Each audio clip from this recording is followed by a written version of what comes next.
And you see this week, a lot happened. Let's unpack, shall we? So, on the 16th of June 2026, Peter Obi, NDC's presidential candidate, former governor, self-described man of the people, walked into Rufai Oseni's black box interview, and what came out of that room, oh Lord, it shook the internet. And you see me, I watched it twice. You see, the first time I actually thought maybe I misheard some parts, but it turns out that I did not. Now, before we get into it, understand the context here. Rufai had already said publicly that he would scrutinize Peter Obi and the NDC ahead of 2027. His words, "We will press your neck." Oh, so this wasn't going to be some, soft questions over a cup of coffee. It was meant to be pressure, and both men knew it.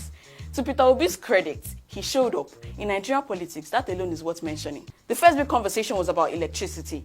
Obi came armed with numbers. He referenced visits, examples, outcomes. He said that Indonesia added 70,000 megawatts in 10 years. India added 171,000. Egypt added 28,000 in 6 years. It was detailed though. It was even convincing, sha. Then Rufai asked the obvious question. How would you do it in Nigeria? Guess what Obi said? I'm not going to tell you how.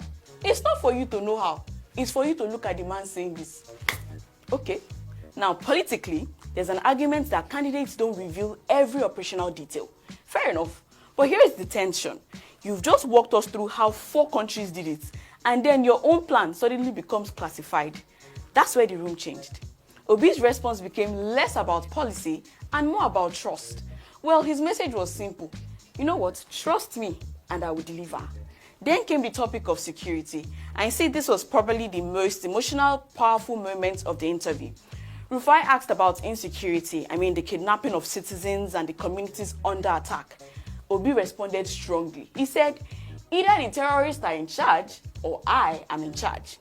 Now, he referenced his record in Anambra, said that he would return home from anywhere during a crisis, saying, I am ready to die for Nigeria. I have only one passport, the Nigerian passport. Trust me, that's loyalty right there. But then Rufai followed up with the same question, how? And again, Obi would not say anything. Suddenly, the interview stopped being about passion and became about something else entirely. The gap between conviction and explanation. And look guys, passion is good, trust me. Nigeria needs a leader who actually cares. But caring and governing are 2 different things. At some point, trust me has to come with, oh, this is the reason why you have to trust me. Obi also revisited 2023, saying he won the election.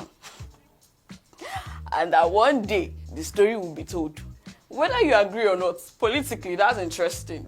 It energizes local supporters, but it also raises a question. Does 2027 become a campaign about tomorrow or a replay of yesterday? Yes, trust me, Peter Obi showed up.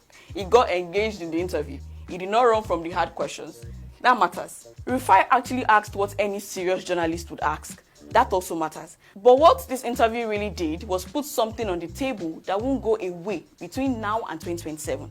You can't keep asking Nigerians to believe in you without eventually showing them something to believe in. And the closer we get to that election, the louder that gap is going to get. The question isn't whether Peter Obi is serious at all. The question is whether being serious is enough. What do you think about this story? Share your thoughts in the comments.